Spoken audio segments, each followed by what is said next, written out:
Bonjour, ça va? Ça va? Bienvenue à tous et bienvenue également à ceux qui viennent de nous rejoindre pour la première fois aujourd'hui dans cette assemblée, comme Priska et Kenji, par exemple. Bienvenue. Nous sommes en ce moment donc dans une série intitulée L'identité de l'homme et nous sommes à la partie 11 à laquelle nous avons donné le titre de « Soyez une bénédiction ». Frères et sœurs, permettez-moi de commencer par une question. Si le ciel est meilleur que la terre, pourquoi Dieu ne nous y emmène-t-il pas dès le jour de notre conversion? Avez-vous déjà réfléchi à cela? Le jour où vous avez cru en Jésus-Christ, tous vos péchés ont été pardonnés. Vous êtes devenus enfants de Dieu. Votre nom a été écrit dans le livre de vie. Alors, pourquoi Dieu vous laisse-t-il encore dans ce monde? Pourquoi continuer à vivre dans un monde où il y a la souffrance, les maladies, les injustices, la corruption, les conflits familiaux, les déceptions et la mort? Pourquoi? Parce que Dieu n'a pas seulement un avenir pour nous, il a aussi une mission pour nous. Je crois que beaucoup de chrétiens vivent avec une mauvaise compréhension de la vie chrétienne. Certains pensent « mon seul objectif est d'aller au ciel ». Alors ils attendent. Ils assistent aux réunions d'église, ils prient, ils espèrent, mais ils oublient que Dieu les a envoyés dans le monde. D'autres tombent dans l'extrême inverse. Ils vivent exactement comme tout le monde. Ils poursuivent les mêmes rêves, les mêmes ambitions, les mêmes sécurités, si bien qu'il devient difficile de voir une différence entre leur vie et celle de quelqu'un qui ne connaît pas Christ. Or, l'Évangile refuse ces deux erreurs. Nous ne sommes ni appelés à fuir le monde, ni à nous fondre dans le monde. Nous sommes appelés à être une bénédiction pour le monde. C'est exactement ce que Dieu enseigne dans Jérémie chapitre 29, une lettre écrite à des exilés. Jérémie chapitre 29, versets 4 à 14. Voici ce que déclare le Seigneur des armées célestes, Dieu d'Israël, à tous les exilés que j'ai fait déporter de Jérusalem à Babylone. Construisez des maisons et installez-vous-y, plantez des jardins et mangez-en les productions. Mariez-vous et ayez des enfants. Mariez vos fils et donnez vos filles en mariage et qu'elles aient des enfants. Multipliez-vous là-bas et ne laissez pas diminuer votre nombre. Recherchez le bien-être de la ville où je vous ai déporté, et priez l'Éternel en sa faveur, car de son bien-être dépend le vôtre. En effet, voici ce que déclare le Seigneur des armées célestes, Dieu d'Israël. Ne vous laissez pas induire en erreur par vos prophètes qui sont allés au milieu de vous, ni par vos devins, et ne prêtez pas attention aux révélations que vous leur demandez. Car ce sont des mensonges qu'ils prophétisent en mon nom, je ne les ai pas envoyés. L'Éternel le déclare. Car voici ce que déclare l'Éternel. C'est seulement au bout des 70 années allouées à Babylone que j'interviendrai en votre faveur pour accomplir la promesse que je vous ai faite de vous faire revenir dans ce pays.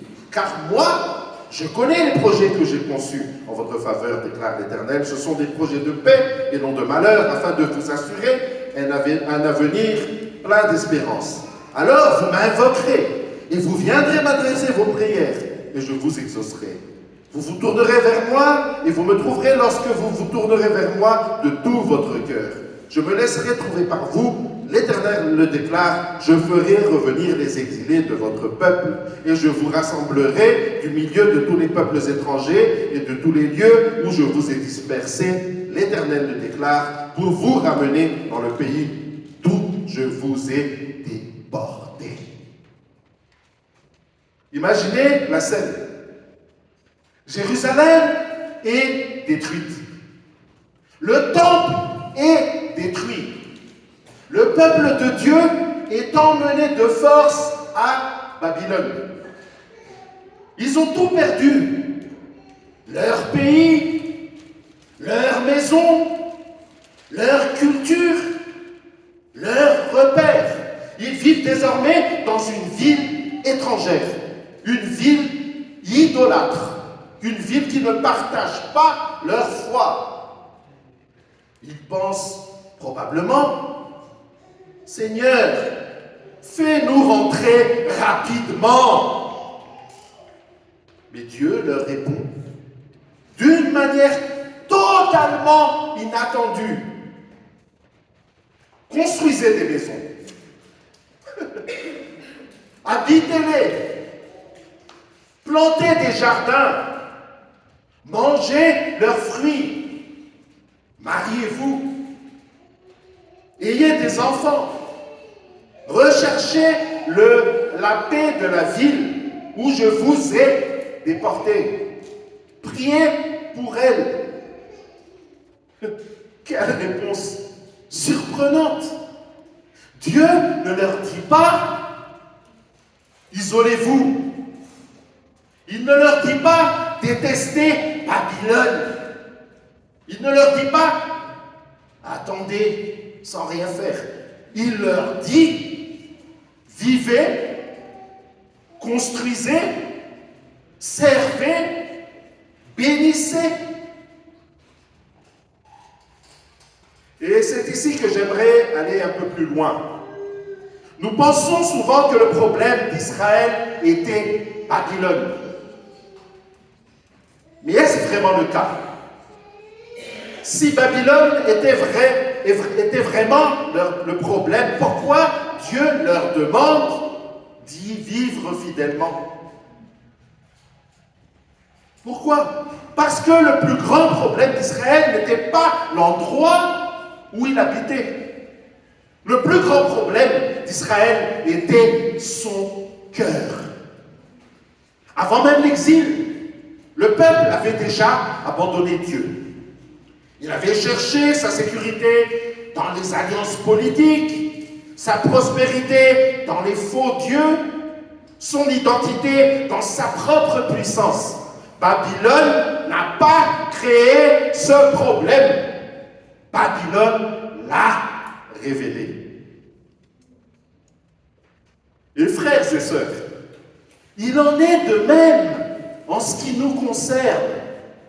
Nous disons souvent, ah, si seulement j'avais un meilleur travail, si seulement j'avais plus d'argent, si seulement mon mariage était moins difficile, si seulement mon patron était différent, un meilleur Karan, si seulement le pays allait mieux. Mais si notre cœur cherche sa sécurité ailleurs qu'en Dieu, même un changement de circonstance ne comblera pas le vide. Frères et sœurs, Babylone n'est pas seulement une ville ancienne. Babylone est aussi une réalité intérieure. Aujourd'hui, nos Babylones prennent d'autres formes. Pour certains, c'est l'argent. Ils pensent, si j'ai suffisamment d'argent, je serai enfin en sécurité. Pour d'autres, c'est la réussite. Ils veulent être admirés, respectés, reconnus. Pour d'autres encore, c'est quelque chose qui a l'air d'être plus honorable. C'est la famille. Ils attendent de leurs conjoints ou de leurs enfants ce que seul Dieu peut donner. Même le ministère peut devenir une Babylone. On peut chercher son identité dans son service pour Dieu plutôt qu'en Dieu lui-même. Alors, permettez-moi de vous poser une question. Qu'est-ce qui vous donne le sentiment d'exister? Réfléchissez-y. Qu'est-ce qui vous donne le sentiment d'exister?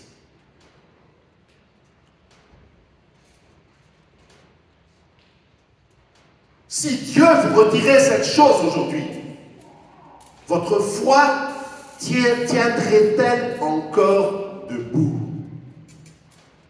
Voilà la question que Jérémie nous pose. Seigneur, montre-moi les Babylones de mon cœur. Frères et sœurs, permettez-moi de vous poser une autre question. Pourquoi Dieu n'a-t-il pas fait sortir Israël immédiatement de Babylone? Après tout, il est Dieu, il en avait le pouvoir. En une nuit, il avait ouvert la mer Rouge.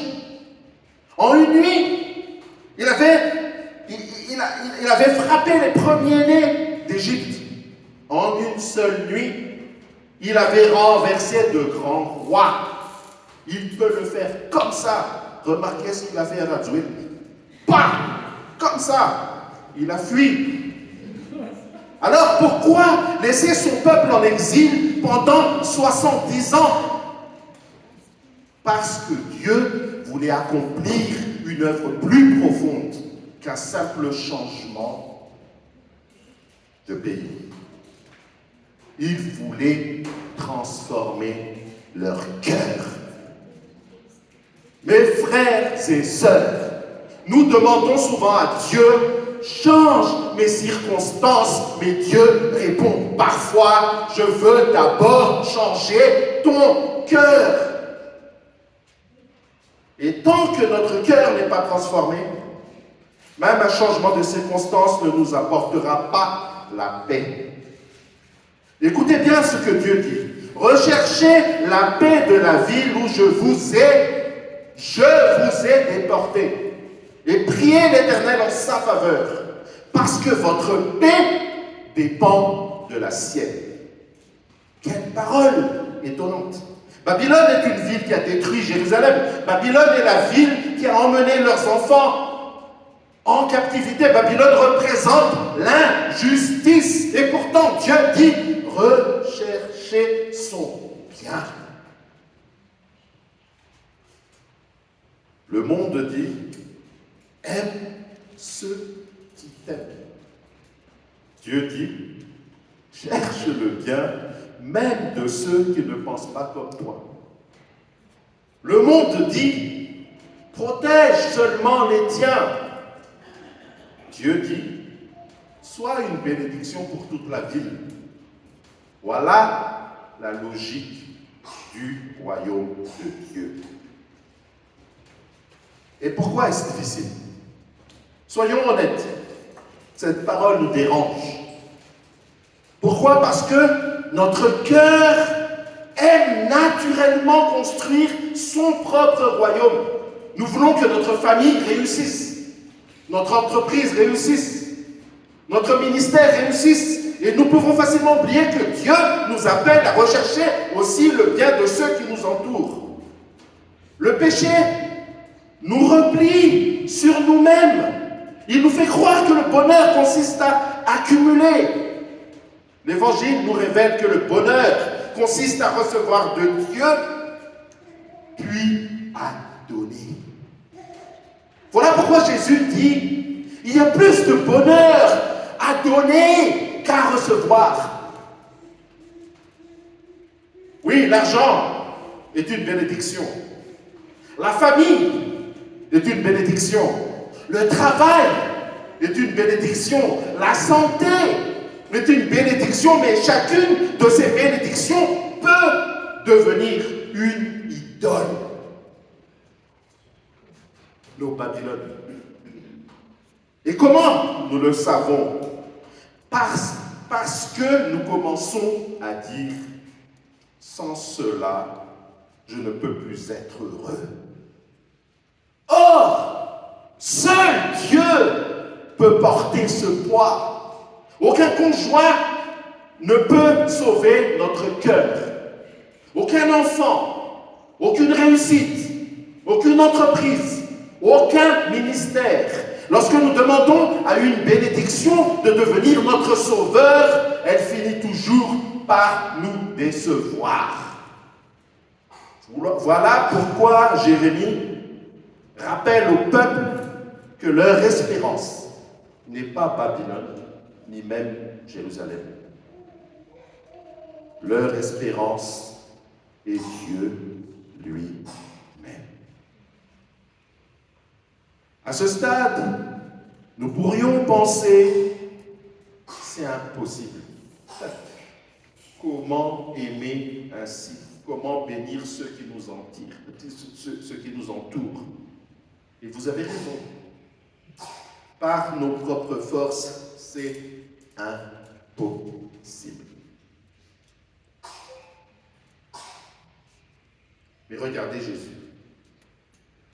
Lorsqu'il est venu dans notre monde, il n'est pas arrivé comme un conquérant. Il est venu comme un serviteur. Il n'est pas venu pour prendre, il est venu pour donner. Il n'est pas venu pour être servi, il est venu pour servir. Il n'a pas attendu que nous soyons ses amis, il nous a aimés alors que nous étions encore ses ennemis. Frères et sœurs, Jérémie demande au peuple de rechercher la paix de Babylone. Jésus, lui, est allé encore plus loin. Il est venu apporter la paix à des rebelles. Et qui sont ces rebelles? Nous. Et c'est là que l'évangile devient une puissance.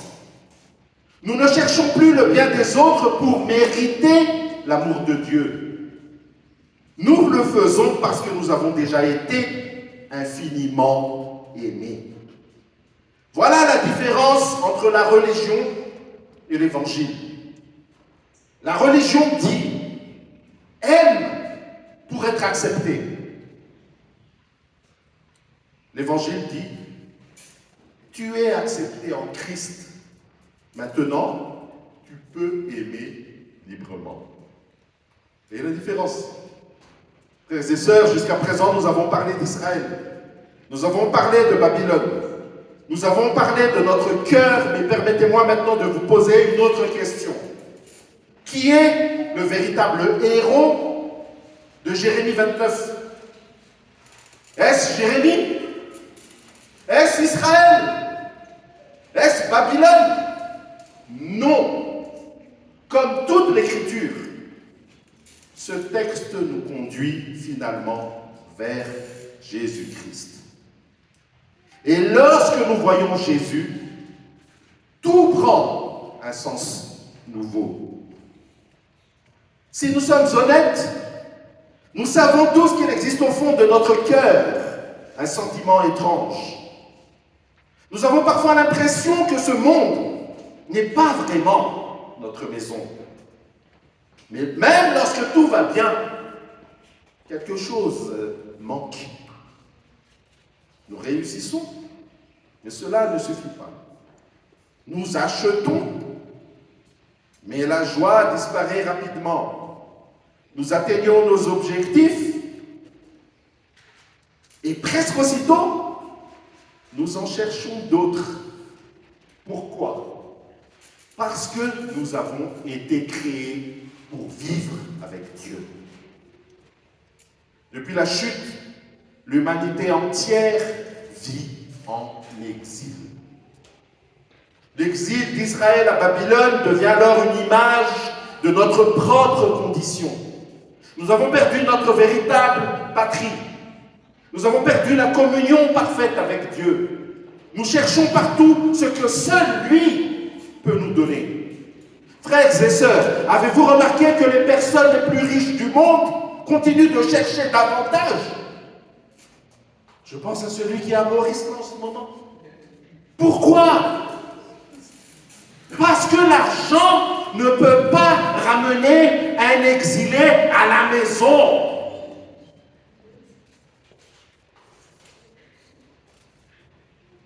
Tu restes à Maurice. Avez-vous remarqué que les personnes les plus célèbres continuent souvent de manquer de paix? Pourquoi? Parce que la gloire humaine ne guérit pas le cœur. Voilà pourquoi saint Augustin écrivait « Notre cœur est sans repos jusqu'à ce qu'il trouve son repos en Dieu. » Écoutez bien. Dans Jérémie 29, c'est Israël qui part en exil. Dans les évangiles, c'est Dieu lui-même qui entre dans notre exil. Quelle grâce! Jésus quitte la gloire du Père. Il quitte la présence parfaite du ciel. Il entre dans un monde marqué par le péché. Il connaît la fatigue, la faim, le rejet, la tentation, la souffrance, les larmes, la trahison. Pourquoi?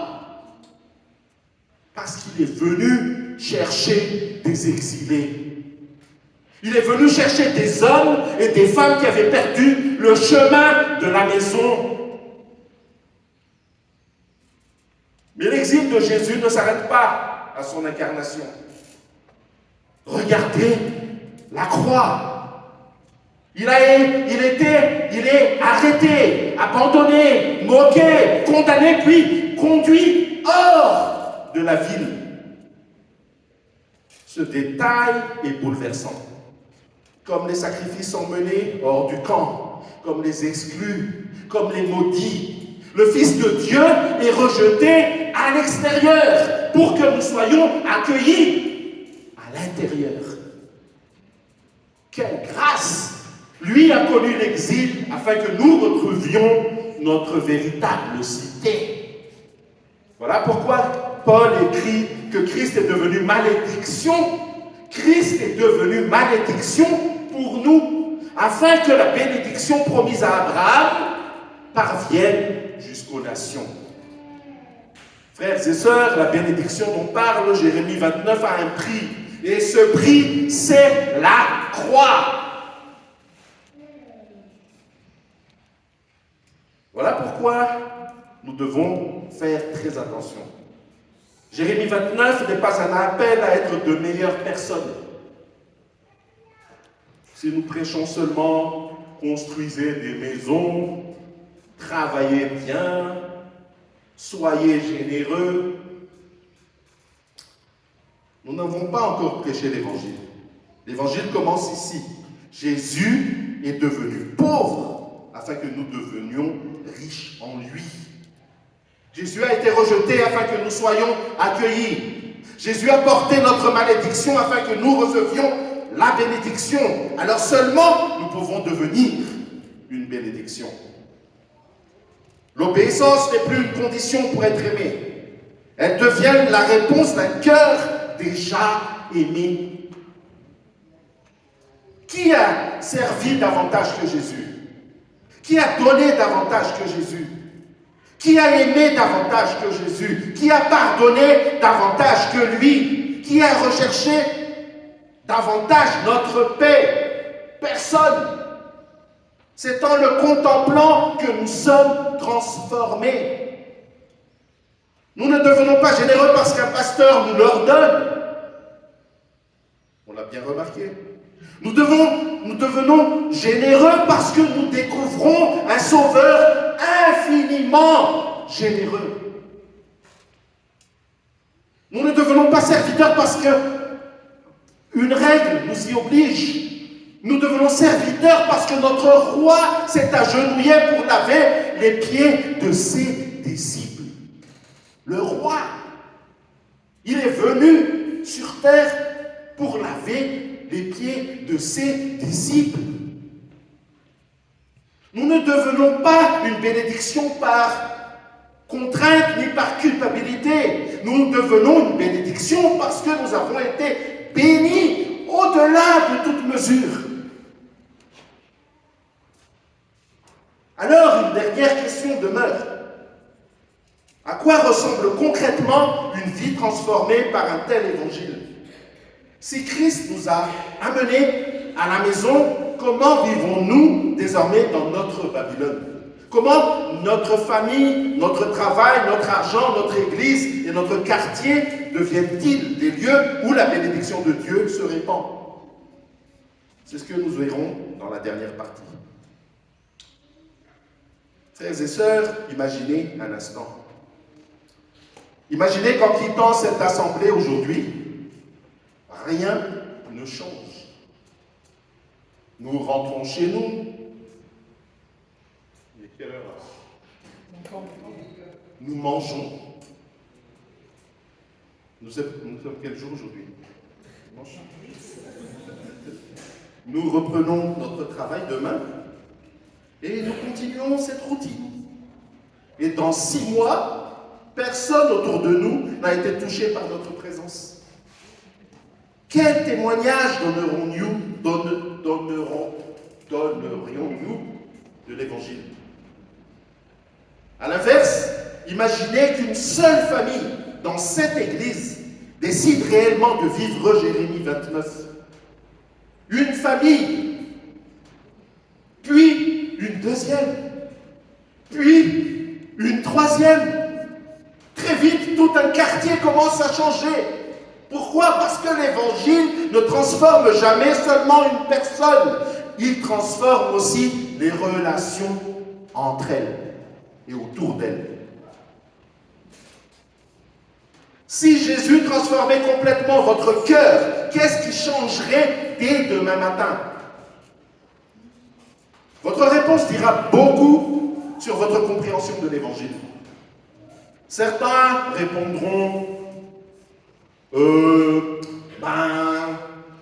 je prierai davantage. Oui, c'est bon, c'est vrai.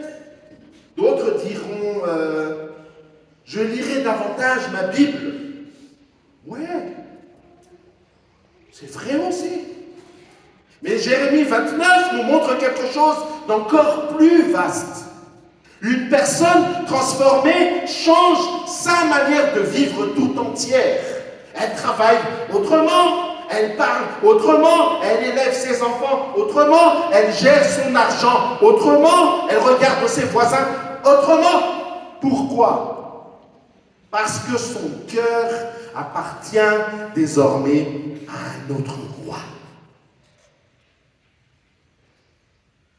Je voudrais parler aux familles. Le premier endroit où l'on doit voir Jésus, ce n'est pas cette chair. C'est votre salon. Vos enfants doivent voir l'Évangile avant de pouvoir le comprendre. Ils doivent voir un père demander pardon.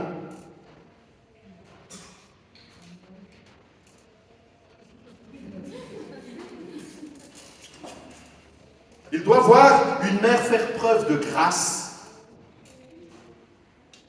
Ils doivent voir des conflits résolus dans l'amour. Ils doivent voir que Jésus n'est pas seulement le Seigneur du dimanche, mais aussi du lundi matin. Vous savez, ces derniers temps, les gens dans les sociétés individualistes ont commencé à avoir des familles de plus en plus petites. Ils considèrent les enfants non pas comme une récompense, mais comme un fardeau. Ils considèrent le coût plus que le rendement potentiel de l'investissement. Ce que nous devons réaliser, c'est que c'est à travers des enfants que les bénédictions peuvent être multipliées pour les générations futures. Les enfants sont une bénédiction. Hey. Et ils deviendront la bénédiction de la prochaine génération. Ne manquez jamais de valoriser l'investissement que vous faites en tant que parents. Le rôle parental est un privilège et non une nuisance. C'est peut-être le plus grand héritage qu'on puisse laisser. Frères et sœurs, la première mission de beaucoup d'entre nous commence derrière la porte de notre maison. Les mariages sains font des foyers stables qui peuvent servir d'oasis et de force dans la communauté. Une société saine repose sur des familles saines. Une maison peut être un lieu de repos et de fraîcheur pour tout visiteur. Même une seule personne peut créer une culture d'hospitalité, de partage et de chaleur dans ce monde. Faites de votre maison une source de bénédiction et de vie pour les autres. À présent, je voudrais parler à ceux qui travaillent. Que vous soyez entrepreneur, fonctionnaire, même fonctionnaire, enseignant, cultivateur, artisan, chauffeur ou commerçant. Le lundi matin est aussi spirituel que le dimanche matin. Pourquoi? Parce que Christ règne aussi sur votre travail. Êtes-vous dans le business? Visez à faire des profits honnêtes et substantiels. Agrandissez-vous ou fermez l'entreprise. J'ai un ami qui s'appelle Kevin Jordan, il doit être là quelque part à côté. Les gens venaient le voir avant et puis lui demandaient tu sais, pasteur, je crois que je suis appelé pour être businessman. Il lui demande, ça fait combien de temps que tu es businessman?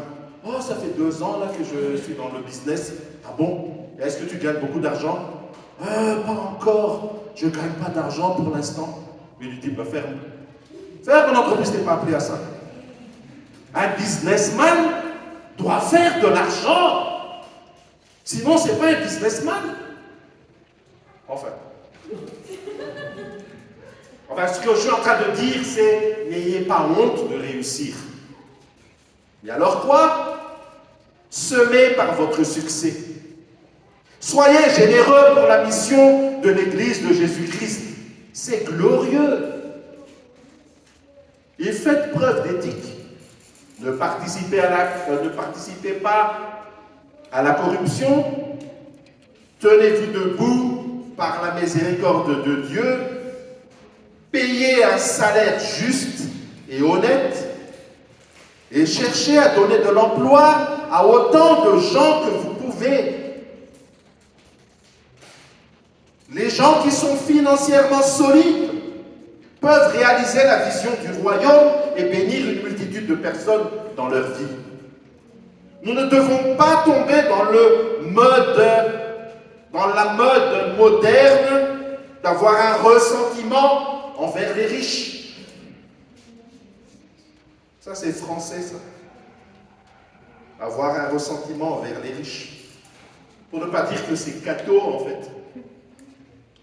Vous avez le droit de condamner la cupidité, mais de nombreux hommes et femmes riches sont des gens généreux. Frères et sœurs, notre travail n'est pas seulement un moyen de gagner notre vie. Il est un lieu de vie passionnée vécue en Christ.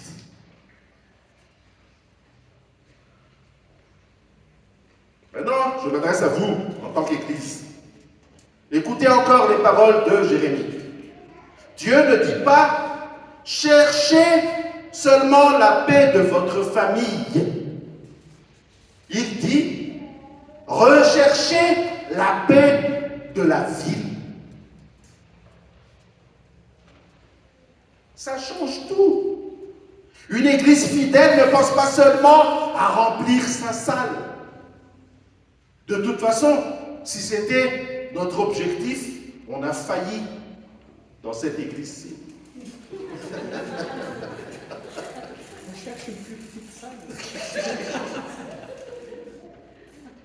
C'est une église qui pense à bénir son quartier. Elle se demande comment pouvons-nous servir? Comment pouvons-nous encourager? Comment pouvons-nous prendre soin des plus faibles? Comment pouvons-nous annoncer Christ avec vérité et avec amour? Une église devient crédible lorsque ses voisins disent « Ah, nous sommes heureux que cette église soit ici. » La générosité chrétienne n'est jamais motivée par la culpabilité. Elle est motivée par l'émerveillement. Lorsque je comprends ce que Jésus a donné pour moi, je me demande qu'est-ce que je peux donner? Je ne me demande plus quel est le minimum que je dois donner. Je demande, Seigneur, comment puis-je refléter ta grâce? Voilà pourquoi les premiers chrétiens partageaient avec joie, vous avez compris, qu'ils possédaient déjà le plus grand trésor des plus grands trésors. Nous ne parlons pas ici de moralisme. Ce n'est pas un évangile des bonnes œuvres. C'est un évangile de grâce qui autorise les œuvres de foi. Jésus ne vient pas pour rendre les gens mauvaises devenir meilleurs. Ce n'est pas un coach de développement personnel. Il ne vient pas pour nous améliorer. Il vient aux personnes spirituellement mortes et leur donne la vie et les rend vivantes. Cette nouvelle vie est une vie radicalement nouvelle, une nouvelle racine et un nouveau fruit, une nouvelle créature avec une nouvelle nature. Lorsque nous venons à Christ et que nous venons habiter avec lui, que nous cherchons d'abord son royaume et sa justice, ces choses deviennent possibles. Faites confiance à Dieu et laissez-le mettre votre foi à l'épreuve, comme il a testé Abraham. Dieu a prévu de nous bénir et de faire de nous une bénédiction.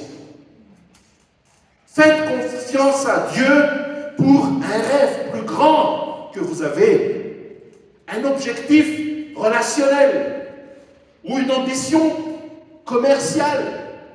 Demeurez en lui et construisez avec l'attente que vous deviendrez une bénédiction.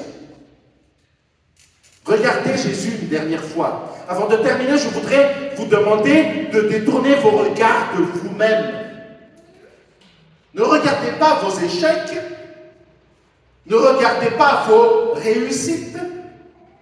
Regardez Jésus. C'est lui qui a quitté la maison du Père. C'est lui qui est entré dans notre exil. C'est lui qui a porté notre péché. C'est lui qui est mort à notre place. C'est lui qui est ressuscité. Et c'est lui qui envoie encore aujourd'hui son Église dans le monde. Nous ne sommes pas envoyés pour bâtir notre royaume. Nous sommes envoyés pour annoncer son royaume à lui. Alors je voudrais terminer avec 3 questions. Première question, quelle est votre Babylone? Qu'est-ce qui aujourd'hui prend dans votre cœur la place qui revient à Dieu seul?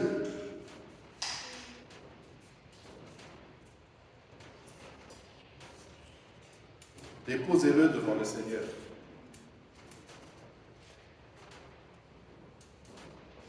Deuxième question, où Dieu vous a-t-il planté?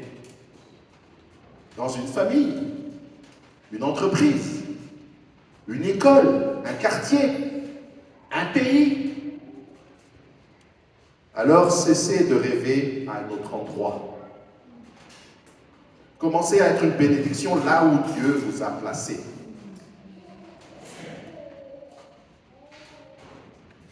Troisième question. Connaissez-vous vraiment Jésus?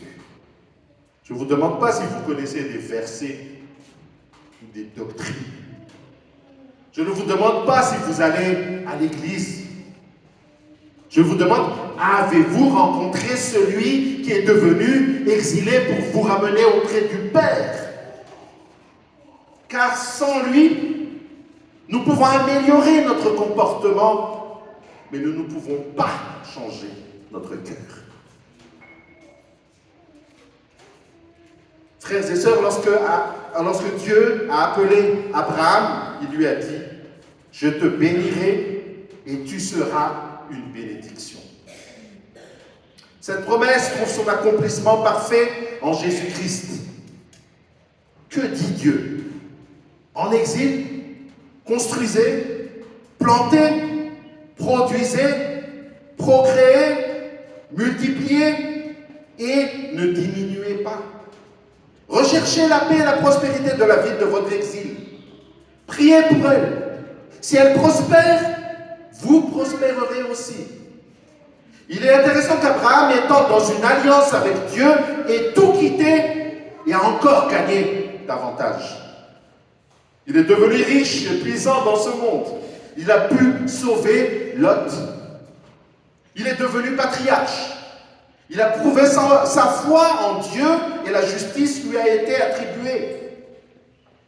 Abraham n'était pas un homme passif. Il était un pèlerin, un pionnier, un homme d'affaires, un guerrier, et par son obéissance, le père de notre foi. Ce que je veux dire, c'est que nous ne sommes pas ici pour marquer le temps sur terre en attendant que Jésus revienne. Nous ne sommes pas appelés à une existence ennuyeuse de courir après un chèque de paix de plus. Nous sommes ici pour construire quelque chose, obtenir la bénédiction, être fructueux pour apporter la bénédiction. Le psaume 1, au verset 3, dit ceci. Cet homme prospère comme un arbre, implanté près d'un cours d'eau.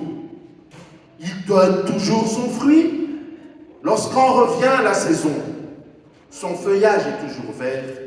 Tout ce qu'il fait réussit.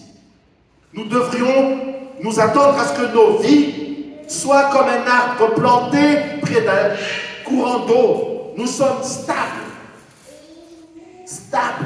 Et ça, on en a besoin à Madagascar. De gens stables. Constants.